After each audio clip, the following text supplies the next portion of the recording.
২৬ সালের এপ্রিল মাস, নেত্রকোনার মদন উপজেলা।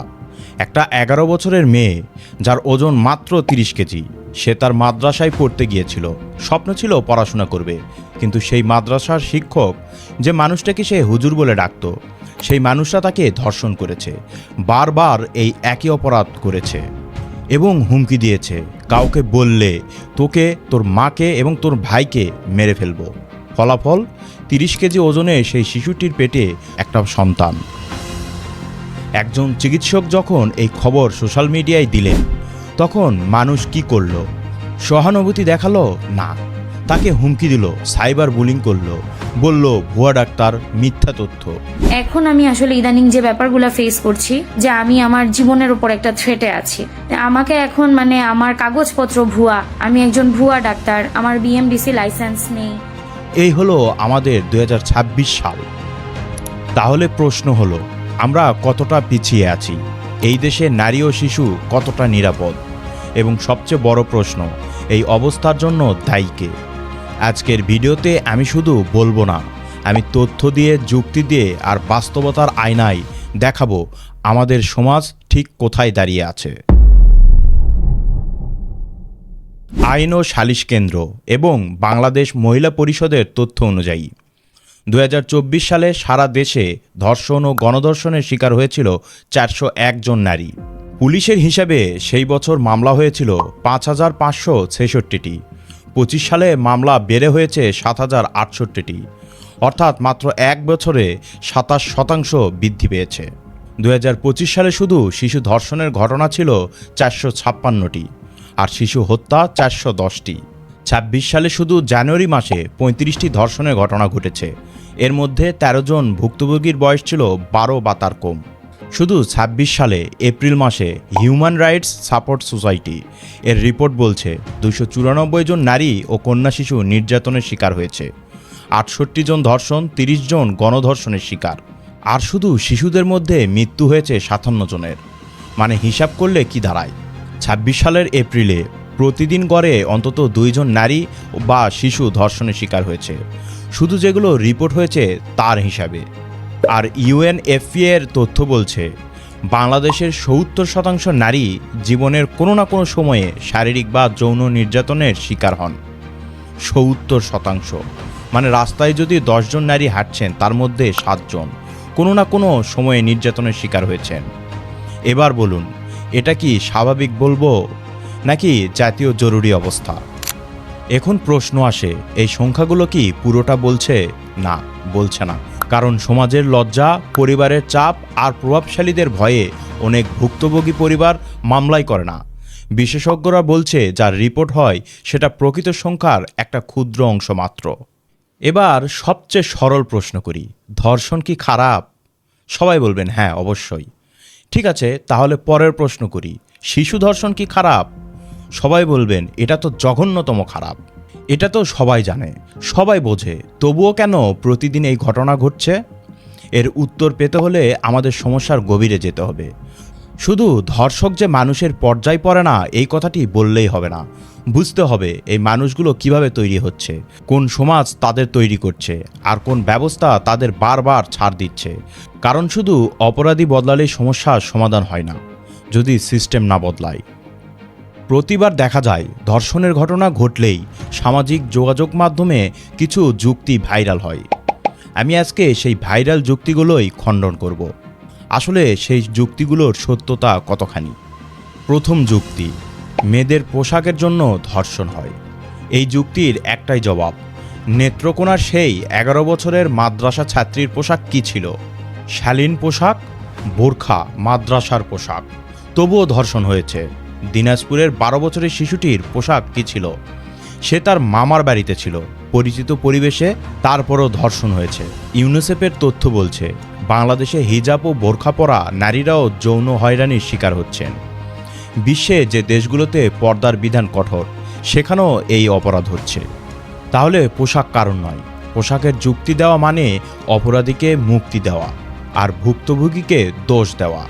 কিন্তু আমরা শালীন সমাজে শালীন পোশাক পরব, এটিই কাম্য।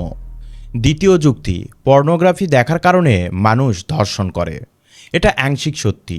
অনলাইন কন্টেন্ট এবং পর্নোগ্রাফি আসক্ত মানুষের মানসিকতার প্রভাব ফেলে। এটা গবেষণায় প্রমাণিত। আলবার্ট বান্ডুরার সোশ্যাল লার্নিং থিওরি বলছে মানুষ যা দেখে তা শেখে। কিন্তু সমস্যা হলো, যদি পর্নোগ্রাফি একমাত্র কারণ হতো, তাহলে যে দেশে এটা সবচেয়ে বেশি দেখা হয় সেখানে শিশু ধর্ষণের হার সবচেয়ে বেশি হওয়ার কথা।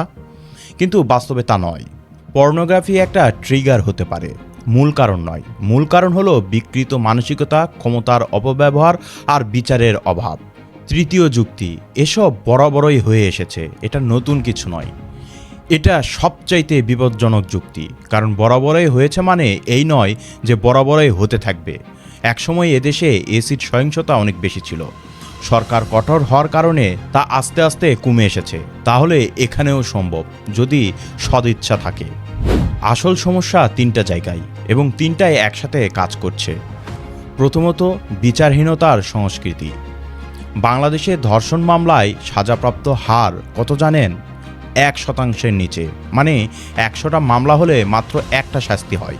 25 সালের ডিসেম্বর পর্যন্ত সারা দেশে 99টি ট্রাইব্যুনালে 1,32,000-এর বেশি মামলা বিচারের অপেক্ষায় পড়ে আছে। এর মধ্যে 30,000-এরও বেশি মামলা 5 বছরের বেশি সময় ধরে ঝুলছে।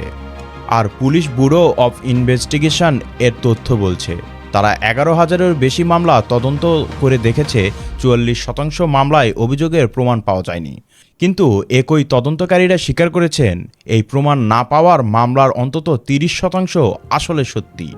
সাক্ষ্যের অভাব, তদন্তকারীর অদক্ষতা বা বাদীর চাপে প্রমাণ করা যায়নি। তার মানে অপরাধী জানে ধরা পড়লেও সাজা হবে না।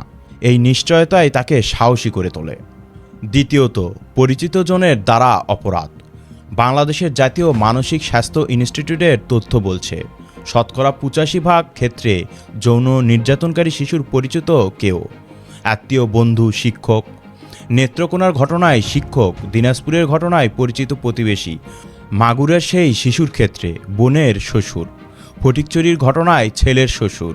অপরিচিত মানুষ থেকে আমরা সতর্ক থাকি, কিন্তু পরিচিতর ক্ষেত্রে প্রশ্ন করি না।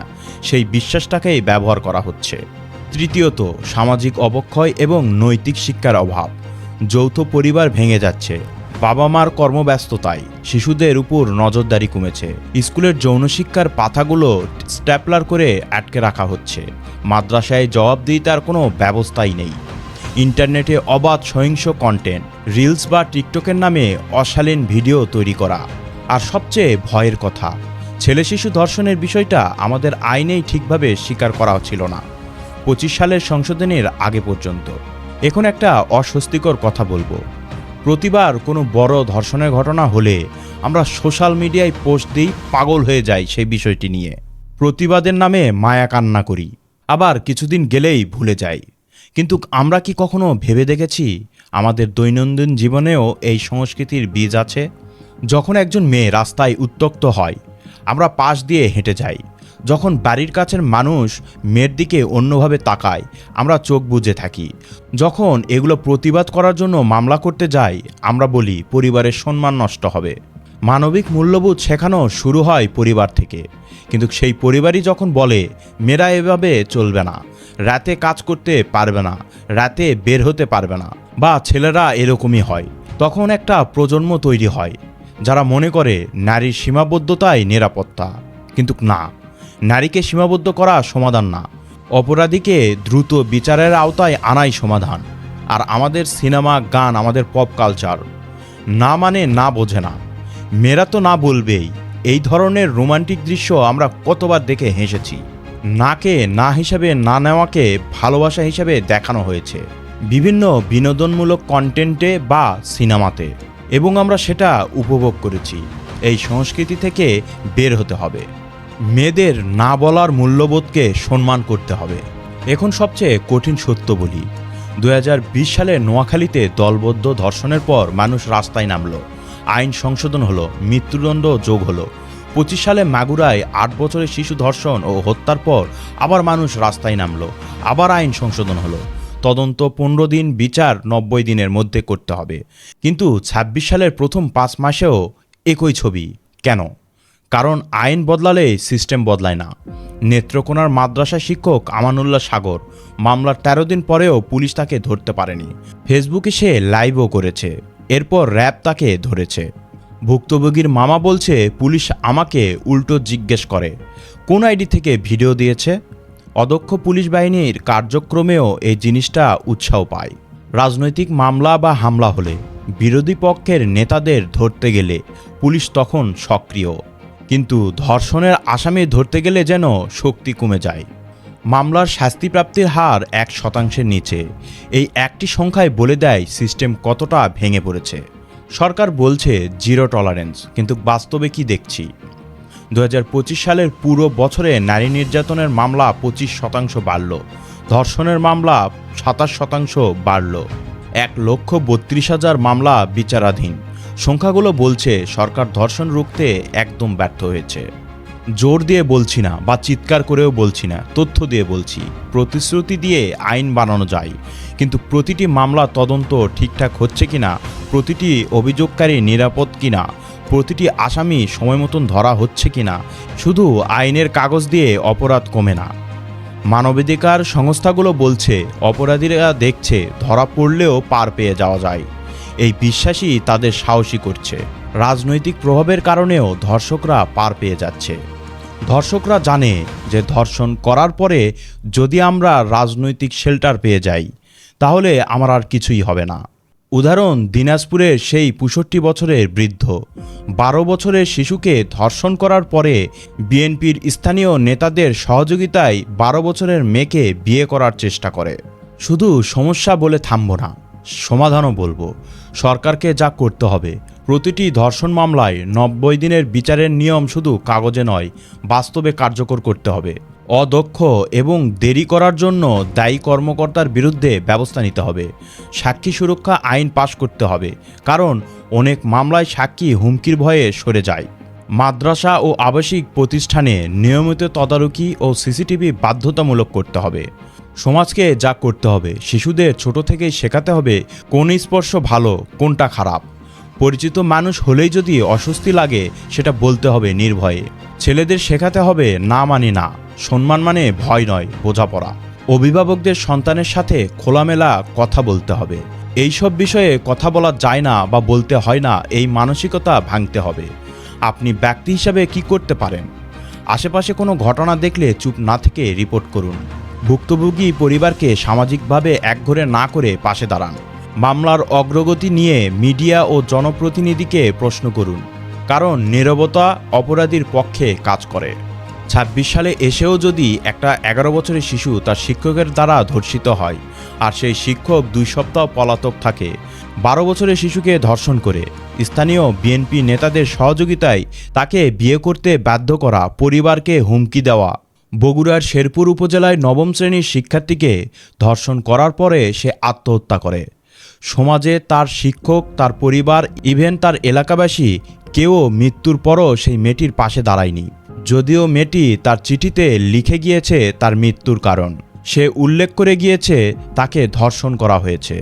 ও ক্লাস 9 এ নিউটনে পড়ে, মানে ক্লাস 9 এ পড়ো একটা বাচ্চা মেয়ে, ওকে রেপ করা হয়েছে। ও মারা যাওয়ার আগে সেই কথাগুলো চিরকুটে লিখে গেছে, সুইসাইড নোটে লিখে স্পষ্ট করে লিখে গেছে। তাহলে আমাদের বুঝতে হবে এই সমাজের কোথাও না কোথাও কিছু একটা গভীরভাবে ভুল আছে। সেই ভুলটা শুধু অপরাধীর নয়, সিস্টেমের, সমাজের, আমাদের। আমরা যখন উত্তর খুঁজব ভুক্তভোগীর পোশাকে, তখন অপরাধী নিরাপদ থাকবে। আমরা যখন মামলা করলে সম্মান যাবে ভাবব, তখন অপরাধী বারবার অপরাধ করবে। আর সরকার যখন শুধু কাগজে আইন লিখবে কিন্তু প্রয়োগে ব্যর্থ হবে, তখন সংখ্যা বাড়তেই থাকবে।